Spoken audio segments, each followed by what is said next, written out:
दूध संघातील अध्यक्षाचे विलास पाटील विजयी। भंडारा जिल्हा दूध संघातील अध्यक्षाचे निवडणूकमध्ये आज दिनांक 30/7/2025 ला झालेल्या निवडणूकमध्ये काँग्रेसकडून विवेक पडोळे यांनी अध्यक्षकरिता अर्ज भरला, तर महायुतीकडून भाजपचे विलास पाटील यांनी अर्ज भरला होता।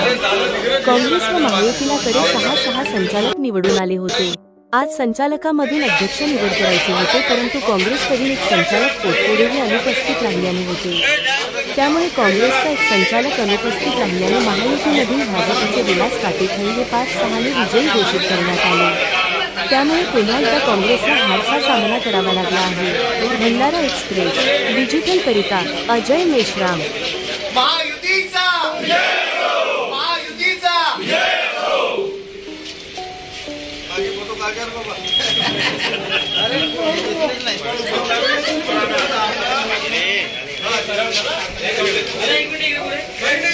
तुम आगे बढ़ो, हम तुम्हारे साथ हैं।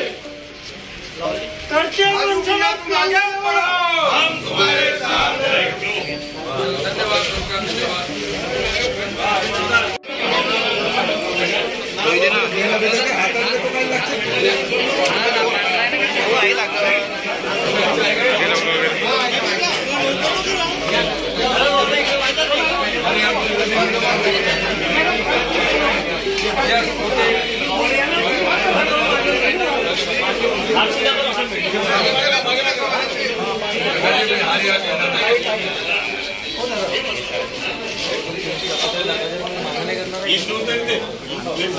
इकडे पुढे बघाल सर, पुढे महायुतीचा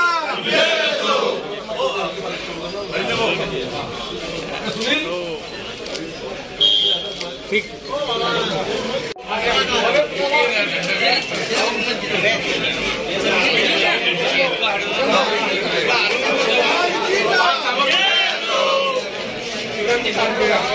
अरे सर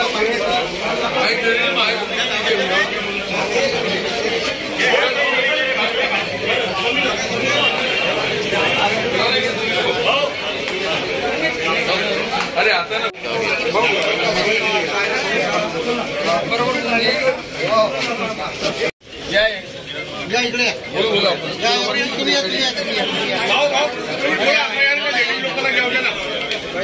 भाऊ काय सांगाल, 2 दिवसात परत एकदा काँग्रेसचा पराभव होताना इथे बघायला मिळत आहे, काय पहिली प्रतिक्रिया?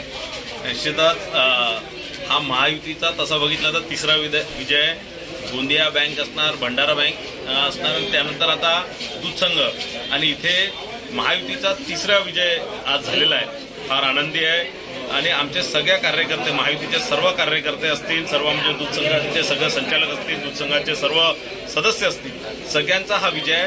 निश्चितच पुढचे 5 वर्ष चांगल्यारीत्या हा दूध संघ चालून जो डबघाईस गेलेला जो दूध संघ आहे तो कुठेतरी पुढे नेण्याचं काम आता आमचे नवीन अध्यक्ष विलासभाऊ काटेकाय करतील आणि या जिल्ह्यातील दूध उत्पादक शेतकऱ्यांचे चांगले दिन आजपासून सुरू झालेले आहेत। हिंदी भाऊ हिंदी क्या बताओगे सर? गोंदिया और भंडारा जिले में सशक्त रूप से महायुति लगातार सहकार क्षेत्र में विजयी हो रही है और आज ये उसी का परिणाम है कि हम सब लोगों ने संगठित होकर जो काम किया उसकी वजह से आज दूध संघ में हम प्रचंड बहुमतों से हमारी विजय हुई और आने वाले दिनों में महायुति के माध्यम से सहकार क्षेत्र में एक नया परिवर्तन लाएंगे और राज्य में जिस तरह से सशक्त सरकार चल रही है उसी तरह से गोंदिया और भंडारा जिले में भी किसानों की और उन्नति प्रगति के लिए हम काम करेंगे और जो विश्वास मतदाताओं ने, किसान भाइयों ने और हमारे सभी लोगों ने जो विश्वास दर्शाया है उनका हम दिल से अभिनंदन करते हैं।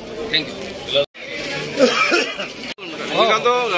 गेल्या 5 वर्षांनी परत वापस आला दूध संघात, काय सांगा? आज भंडारा जिल्हा दूध संघाच्या अध्यक्षपदासाठी महायुतीचा उमेदवार म्हणून माझी निवड झाली आहे आणि भंडारा जिल्ह्यातील दूध उत्पादक शेतकऱ्यांनी आमच्या या पॅनलवर विश्वास दाखवून परत एकदा म्हणजे तिसऱ्यांदा 2006 ते 2016 आणि आता 2025 मध्ये परत तिसऱ्यांदा माझ्या हातात अध्यक्षपद दिलं, माझ्यावर विश्वास दर्शविला।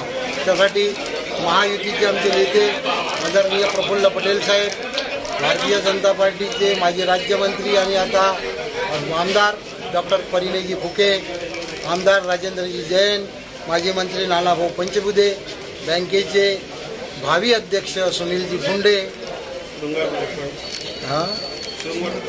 शृंगार पवार साहेब, त्या सर्वांनी या अध्यक्षपदाच्या याच्यात मदत करून मला त्या ठिकाणी विराजमान करवलं, त्याबद्दल मी त्यांचेही आभारी आहे. आणि माझ्या संचालक मंडळातले सर्व आमचे संचालक, आमच्यासोबत असलेले युतीत असलेले संचालक यांचेही मनापासून आभार करतो. आणि या जिल्ह्यातील शेतकऱ्यांना जसे मागच्या 10 वर्षामध्ये अतिरिक्त भाव देऊन आपण त्यांना एक आर्थिक दिलासा दिला होता, त्याप्रमाणे आपल्याला प्रयत्न करून संचालक मंडळाच्या सहकार्याने ते प्रयत्न करून त्यांच्यासाठी चांगले दिवस येतील आणि आणता येतील यासाठी संचालक मंडळाचा साथ लागेल आणि आम्ही करून दाखवू. महायुती मागं तुम्ही जेव्हा अध्यक्ष तुमच्यावर देखील आरोप लागला की संघामध्ये तुम्ही घाट्यात संघ आणला, काय सांगाल त्याच्यावर? नाही, त्यामध्ये घाट्यात नव्हता. आपण त्यावेळी पावडर प्लांटचं काम केलं होतं आणि काम करत असताना हे तर कोणालाही माहीत नव्हतं की भंडारा म्हणजे पूर्ण देशामध्ये कोरोनाचा लॉकडाऊन लागणार आहे. कोणाला त्यावेळी माहीत नव्हतं 2016मध्ये 15मध्ये. पण ज्यावेळी कोरोनामध्ये लॉकडाऊन झालं त्यावेळी नुसता भंडारा जिल्हा नाही तर हा संपूर्ण विदर्भातलं दूध या भंडारा जिल्ह्यात आलं आणि शेतकऱ्यांच्या दुधाची या ठिकाणी भुकटी करण्यात आली आणि म्हणून तो शेतकरी जिवंत राहिला. जर नाही पावडर प्लांट असता तर आज शेतकरी डबघाईस आला असता, आत्महत्येकडे प्रवृत्त झाला असता. आणि कुठलंही घर बांधताना त्यावेळी 5 आठवडे थांबले होते. फार मोठा विषय नव्हता, 5 कोटी रुपयाचं पेमेंट थांबलं होतं, पण 35 कोटीचे कारखाने उभे झाले आहेत. त्याचा तुलनात्मक विचार करावा लागेल. तुमच्याकडून देखील आता विद्यमान जे अध्यक्ष होते तुम्ही आरोप केला की ते घाट्यात आणला, आता तुम्ही कशा प्रकारे ते आता फायदा घाट्यात आला तोट्यात आला हे आता उद्यापासून त्यावेळी मी त्याच्याबद्दल प्रतिक्रिया देईल. आज मी देऊ शकत नाही कारण मी अजून बसलोच नाही, रेकॉर्डच नाही पाहिला. 2016 ते 2025 मी राजीनामा देऊन गेलो होतो 2016मध्ये, कारण मला त्यांचा काही कारभार पटला नाही म्हणून मी राजीनामा दिला.